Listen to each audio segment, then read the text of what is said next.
Bonjour, bonjour, bienvenue sur les oracles de Sandrine, j'espère que vous allez tous très bien. Alors c'est parti pour une nouvelle série que je lance aujourd'hui avec cette première vidéo. Alors la série c'est le passage, c'est-à-dire que ce sera une série de vidéos sur l'entre-deux qui ouvre sur les mues lentes, les effondrements, tout ce qui, vous savez, cet entre-deux, on finit quelque chose, on n'a pas commencé autre chose, on est entre, voilà, ce moment pas toujours agréable, mais qui est là, qu'il faut accepter, qu'il faut dépasser, etc. Donc pour vous aider à appréhender ce passage-là, ces moments-là qui sont difficiles, j'ai décidé de faire cette nouvelle série et donc d'aller voir de nouveaux sujets. Et aujourd'hui, nous allons aller voir comment reconnaître qu'un cycle est terminé. Un cycle, une relation, une situation, comment on sait que c'est terminé, qu'on doit partir, qu'on doit s'éloigner, qu'on doit quitter, etc. Mais avant tout, avant de commencer, je voulais vous remercier de votre présence et de votre écoute. Alors je le dis à chaque début de vidéo, mais c'est d'une importance vraiment pour moi parce que sans vous, cette chaîne n'existe pas. C'est grâce à vous que cette chaîne grandit chaque jour. Donc merci à tous ceux qui s'abonnent, qui likent, qui commentent, qui partagent ou qui boostent cette vidéo. Merci, merci, merci. Ça me touche du fond du cœur. Enfin, merci du fond du cœur, ça me touche énormément, ça me touche vraiment, voilà, profondément. Ça soutient mon travail et ça, c'est très important pour moi, donc merci à vous. Je suis Sandrine, je suis jardinière d'âme et vous retrouvez toutes mes prestations dans la barre de description ainsi que mes coordonnées pour pouvoir me joindre. Allez, c'est parti. Comment reconnaître qu'un cycle se termine, qu'une relation est terminée, qu'une situation doit s'achever, qu'on doit passer à autre chose? Comment reconnaître qu'un cycle se termine? Comment reconnaître qu'un cycle se termine? La colère. Alors d'abord, oui. D'abord, quand quelque chose est en train de se terminer, ça peut effectivement nous faire mal. On peut sentir que on a investi beaucoup de temps, beaucoup d'énergie, on a fait beaucoup d'efforts, on a surmonté certaines peurs, etc. pour réussir à obtenir cette chose-là et voir que ça se termine. Ça peut nous blesser profondément, nous empêcher d'agir à un moment donné, et c'est la colère qui prend le dessus. On se dit mais avec tout ce que j'ai fait, en général c'est ça, c'est avec tout ce que j'ai fait, comment ça se fait que j'en suis arrivée là? Et donc il y a la colère envers soi-même, envers les autres, et ça c'est un signe souvent de notre impuissance, mais de la reconnaissance aussi que il se passe bien quelque chose qui fait mal et qu'il va falloir agir. On ne peut pas rester avec cette douleur. Les choses ont changé et c'est ça qui met en colère. C'est parce que on pensait que l'environnement allait rester le même, que cette personne allait rester la même, que etc. etc. Et donc du coup, on a l'impression d'avoir été un peu trompé. Alors, on a la relation karmique. Ouais, on est en colère parce que c'était un lien, quel qu'il soit, que ce soit avec un travail, que ce soit vis-à-vis d'un lieu, que ce soit vis-à-vis d'une relation. C'était quelque chose que vous connaissiez déjà, dans lequel vous étiez certainement très bien. Et vous êtes peut-être en colère parce que ça se répète encore une fois. De vie en vie, ça peut se répéter et vous vous dites mais pourquoi je ne comprends pas la leçon? Eh bien la leçon, elle peut être comprise, une fois que vous aurez que vous serez sorti de cette colère, que vous aurez peut-être fait les changements nécessaires pour votre bien-être, eh bien vous aurez peut-être appris la leçon et du coup la vie prochaine vous n'aurez plus cette leçon là à apprendre.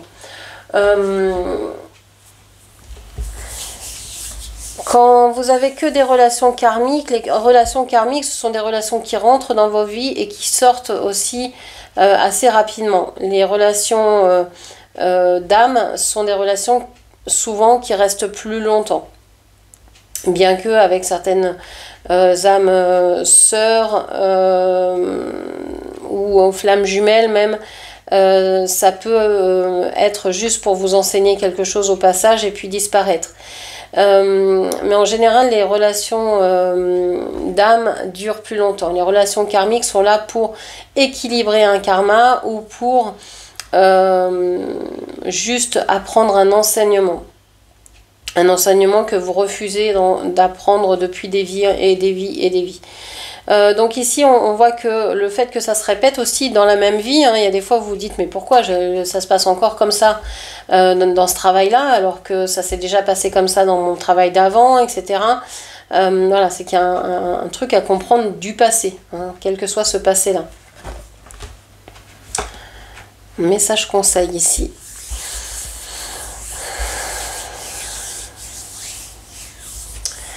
On vous dit que quand vous ressentez de la colère, quand vous ressentez que les choses se répètent, il ne faut absolument pas avoir honte de demander de l'aide à quelqu'un pour vous accompagner vers un changement, pour vous accompagner vers une compréhension et une libération et puis peut-être une guérison de la situation. Parce que seul vous pouvez rester coincé véritablement très très longtemps dans cette colère et donc ne pas pouvoir agir et créer encore du karma, etc. Donc il y a des fois on a besoin de s'extraire de la situation en allant voir quelqu'un d'autre pour changer de point de vue. Alors comment reconnaître qu'un cycle se termine? Alors, on a les enfants, le refoulement et les regrets. Ouais, en fait, le cycle, il se termine, vous le savez, hein, on vous a annoncé par exemple la fin d'un travail, on vous a dit, voilà, le bail s'arrête à telle date, etc. Donc vous avez une deadline où vous savez que ça va s'arrêter. Mais comment accepter même après la fin de ça, cette fin-là? Comment reconnaître que c'est vraiment fini, hein? Parce qu'on peut vous dire, oui, bah écoute, je te licencie, mais je vais peut-être, on va peut-être retravailler ensemble d'une autre manière, etc. Ou effectivement, on se sépare, mais je sais qu'on se retrouvera parce que pour l'instant, je dois m'occuper des enfants, j'ai d'autres projets, etc. En fait, vous allez passer par plusieurs phases. La première, c'est la colère parce que vous êtes blessé de ce que vous avez donné dans cette relation en général. Ensuite, vous passez par essayer d'écouter des conseils pour peut-être améliorer les choses, même si vous savez pour la plupart que ça ne changera rien, que c'est fini, quoi. Mais bon, vous voulez quand même essayer de réparer. Et puis ensuite, vous faites de nouveaux projets. Vous vous dites, ben, peut-être que je peux me projeter vers un autre travail, une autre relation. Et vous essayez, vous tentez. Et puis finalement, vous dites, ben non, en fait, je me fourvoie. Hein, c'est pas dans une autre relation que je veux aller. C'est véritablement cette relation qui me plaisait. Et j'ai voulu refouler ça pour essayer d'avancer. Mais en fait, je me trompe. Et donc, vous finissez par avoir des regrets parce que vous vous dites, bah, j'ai peut-être mal agi. Mais c'est signe d'avancer déjà, de se tromper, ça veut dire essayer. Donc, c'est déjà pas si mal. Avoir fait un pas en dehors de ce que vous connaissiez, de ce qui vous a mis en colère, etc., même si ça n'a pas réussi, même si vous vous dites, ben non, c'était par colère que je l'ai fait, c'était par vengeance, pour faire souffrir l'autre personne en face, etc., c'est quand même un pas vers quelque chose. Et c'est souvent ce pas qui fait prendre conscience, ah oui, oui, de l'amour que l'on avait pour la personne, ou que l'on a toujours, ou de la relation, du lien qui était très fort, etc. Et Et c'est là qu'on se rend compte. C'est après avoir fait ce pas, on se dit, mais on se rend compte du vide en fait. On se rend compte et on ne veut plus de ce lien. On veut le rejeter au loin parce que ça fait très mal. Et on a fait autre chose avec quelqu'un et en plus, on a perdu la personne qu'on pense, enfin qu'on aimait quoi. Ou le travail, ou etc. Donc, oui, souvent c'est un état de d'effondrement, de tristesse, etc. C'est à ce moment-là que vous savez que vous êtes sur la bonne voie, parce que vous allez pouvoir ensuite comprendre, hein, vous avez cheminé, vous avez fait des erreurs, vous avez compris, et ensuite vous allez vouloir avancer à nouveau. Ok. Donc il y a ces étapes-là qui peuvent vous aider à reconnaître pourquoi ce cycle est terminé, comment ça se manifeste. Hein. Il peut y avoir ici aussi une période vraiment de déprime, de dépression, de baisse de morale, de plus avoir envie de voir personne, etc. Et puis avec les regrets, oui, du moment que vous allez regretter, vous allez vous dire, bon bah j'aurais aimé que ça se passe autrement, c'est que déjà vous avez lâché. Déjà vous vous dites, eh ben si j'avais fait ci ou ça, c'est déjà que vous parlez au passé et que vous vous dites, bon bah c'est plus le moment je peux plus faire quoi. Donc vous êtes déjà passé à une autre phase, même si vous n'avez pas encore agi vraiment, etc. Vous êtes déjà passé dans quelque chose d'autre, quoi. Comment reconnaître qu'un cycle est terminé?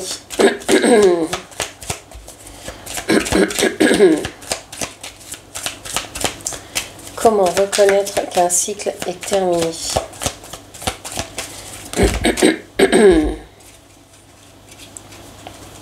J'ai beaucoup de cartes là, comment je vais les prendre? Moi je vais les prendre comme ça. On vous dit qu'au début vous acceptez plus ou moins en vous disant vous espérez encore, vous essayez de voir le bon côté, vous essayez d'être peut-être une sainte personne vis-à-vis de l'autre. Vous pouvez effectivement avoir de la colère, mais vous ne la laissez pas sortir. Vous essayez de vraiment réprimer toutes les mauvaises choses ou tout ce qui vous paraît négatif, parce qu'une colère n'est jamais, ne peut être négative si vous explosez tout ce qui vous entoure, mais elle peut être aussi bénéfique pour montrer vos limites et puis pour dire où vous en êtes, quoi. Donc là, vous êtes en colère, mais vous avez peut-être essayé de manifester quelque chose d'autre, de plus positif, de plus... de dire, bon bah voilà, je vais voir les bons côtés, je vais essayer de dire, bon allez, je vais donner tout ce que je peux, peut-être que je peux récupérer la situation, peut-être que si je donne encore davantage, on m'apportera ce que je souhaite vraiment. Vous voyez, il y a encore de l'espoir, il y a encore de la foi ici. Au début en tout cas. Ensuite vous avez la compréhension que si vous faites ça et qu'on vous a dit que c'était fini, vous allez vous dire mais je suis manipulée en fait.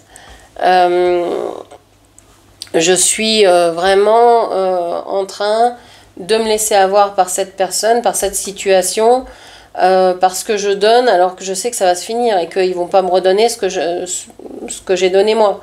Donc vous prenez conscience de tout ce que vous avez donné et de tout ce que vous avez perdu. Et vous vous sentez là piégé, vous vous sentez malmené par la situation, même si ce n'est pas forcément le cas. Hein. Mais c'est une réaction comme ça qui va vous dire, bon bah voilà, non, moi je ne veux pas être manipulée, je ne veux pas qu'on se serve de moi. Alors après il y a la comparaison. Vous allez vous dire... oui, mais alors est-ce que de toute façon, moi, il me manipule, mais les autres sont pas manipulés comme ça, ou cette personne, elle m'a manipulé alors que elle était déjà avec quelqu'un, qu'elle avait une double vie, ou que je sais pas quoi. Vous allez être... il y a une espèce de jalousie qui se met en place. ça passe par plusieurs étapes, hein. C'est comme une période de deuil en fait. Parce que, bah oui, c'est quelque chose qui s'arrête, donc, ou qui va s'arrêter. Donc ça peut être sur des années, ou comme ça peut être sur quelques jours, sur une période, ça dépend des situations et ça dépend des personnes et de ce que vous avez vécu.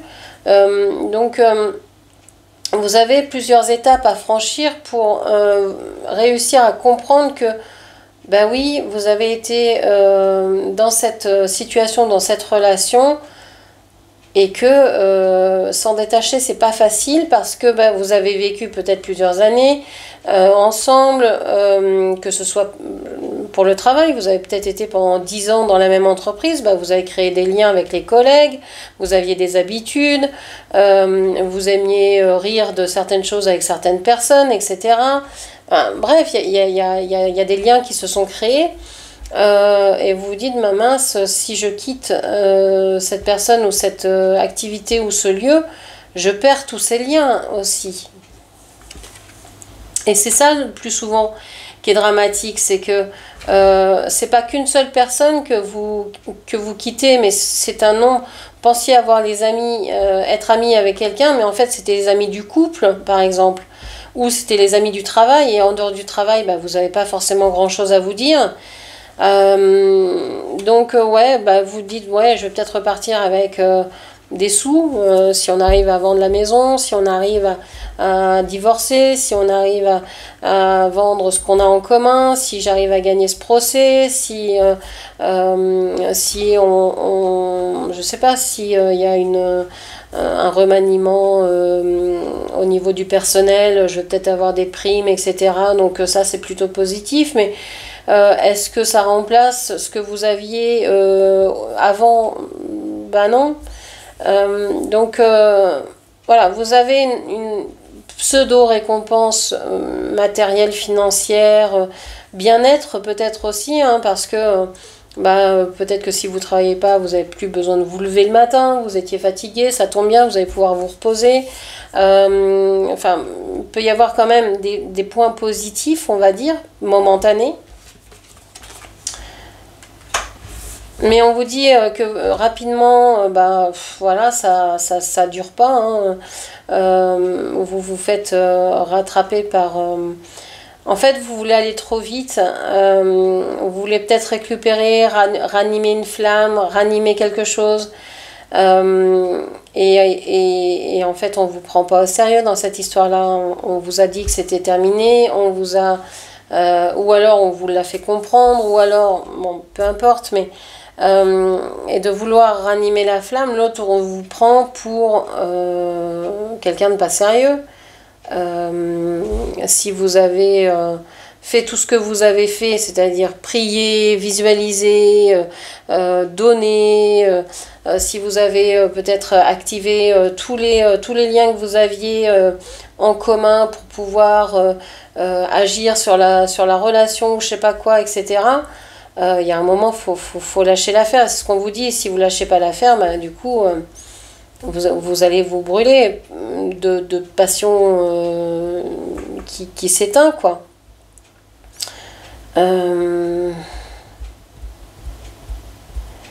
Ouais, il y a une passion qui s'éteint et il y a... il y a cette impression d'être un clown finalement. Peut-être de voir la vérité en face mais que personne ne veut l'entendre, de vous sentir seul dans cette vérité-là. Ok. Et on a ensuite la renaissance. Ouais. On a la renaissance, donc... voilà, c'est tout un processus qui vous mène jusqu'à changer complètement en fait.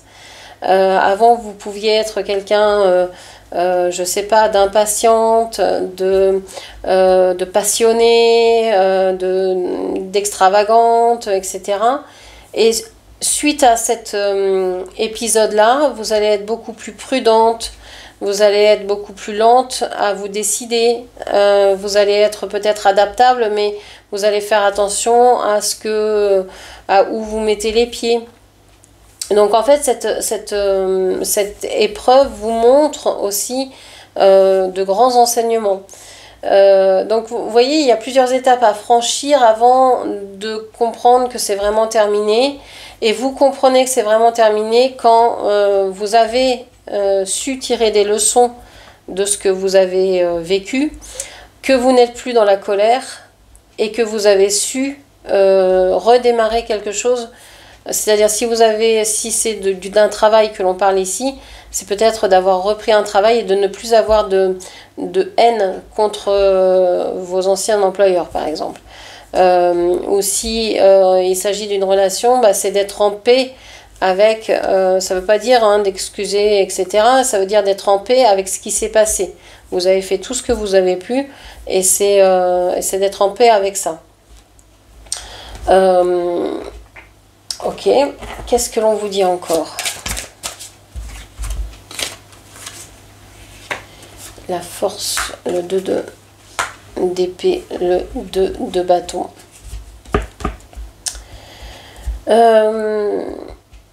On vous dit que dans une relation où vous continuez à vouloir nourrir quelque chose alors que l'autre en face ne vous dit rien, ne parle pas, ne veut pas aller dans votre sens, ne veut pas écouter ce que vous avez à dire, ne veut rien faire avec vous, par exemple, ne veut pas reconnaître que vous pourriez, que vous avez telle et telle capacité, c'est à ce moment-là que vous devez vous dire, mais est-ce que je suis vraiment à la bonne place, quoi? Alors, il y a souvent des choses qui vous retiennent dans cette histoire-là, c'est-à-dire que vous aviez envie de continuer, vous étiez fier de ce travail, de cette relation, de ce lieu où vous étiez, etc. Ça représentait beaucoup pour vous, mais finalement, d'être face à un mur, face à quelqu'un qui ne veut rien savoir, rien entendre et rien dire, bah, vous ne pouvez que pouvoir disparaître, quoi, que pouvoir partir ailleurs, parce que c'est pas possible, quoi. Vous ne pouvez pas être seul à porter une relation, à porter quelque chose. Et donc il y a forcément des liens, donc il y a peut-être un contrat, il y a peut-être des enfants, il y a peut-être des engagements, etc. qui vous relient à ça. Et donc ça va peut-être prendre du temps, mais dès que vous voyez que vous êtes en train de forcer et qu'en face ça ne bouge pas, le moyen de faire, la façon de faire est peut-être soit à changer, soit carrément il faut partir, quoi. Parce que sinon vous allez vous épuiser, vous allez tout donner, vous épuiser, et puis après vous direz, bah oui, l'autre m'a tout pris. Non, vous lui avez tout donné. Vous lui avez tout donné alors que lui ne donnait rien. Alors on a l'impératrice ici.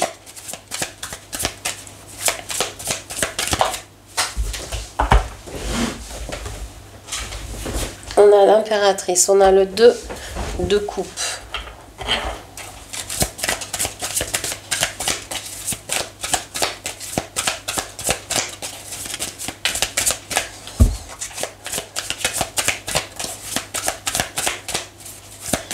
Dernière carte s'il vous plaît. Et le roi d'épée, pardon.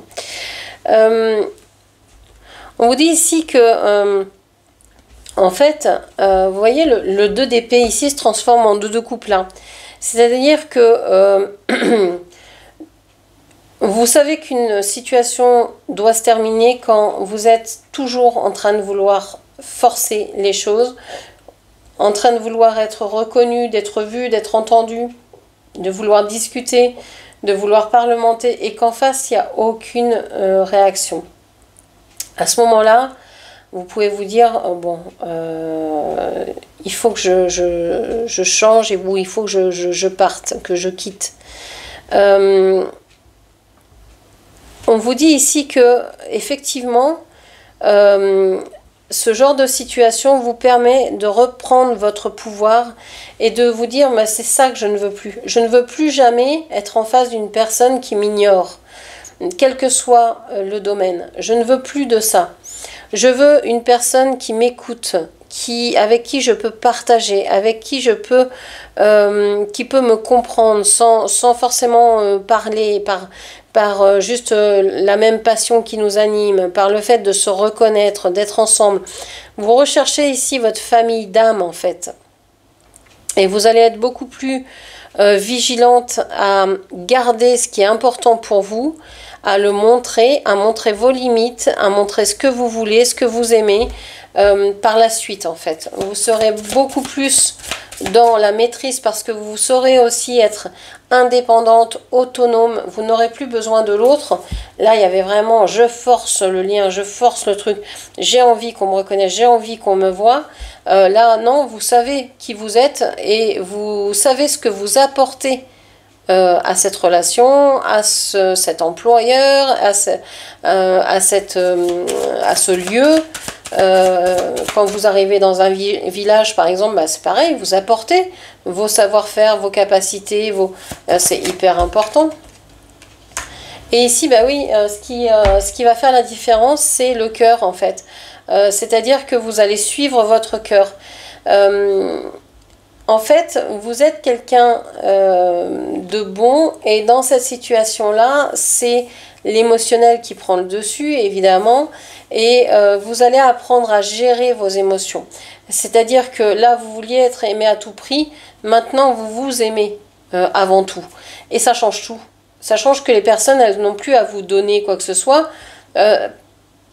parce que vous êtes complète. Vous êtes déjà cette énergie masculine et féminine qui s'assume et vous voulez juste apporter votre vibration à l'autre. S'il n'en veut pas, eh bien vous allez voir ailleurs et ça pose aucun problème.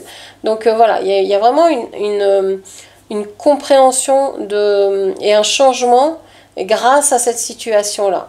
Quand quelque chose se termine, il faut bien se dire que c'est parce que ce n'était plus en adéquation avec vous et que ça va vous amener à gérer mieux vos émotions, à vous prendre en main davantage, à être plus dans l'autonomie, dans je me prends en charge et je vais vers ce que j'aime. Et c'est moi qui décide. Et voilà, je suis ma guidance, ma ligne intérieure. Voilà ce que je pouvais vous dire. N'hésitez pas à me mettre en commentaire si vous avez aimé ce genre de tirage, cette nouvelle série, Le Passage. Merci à vous, je vous embrasse et je vous dis à très bientôt. Merci, au revoir.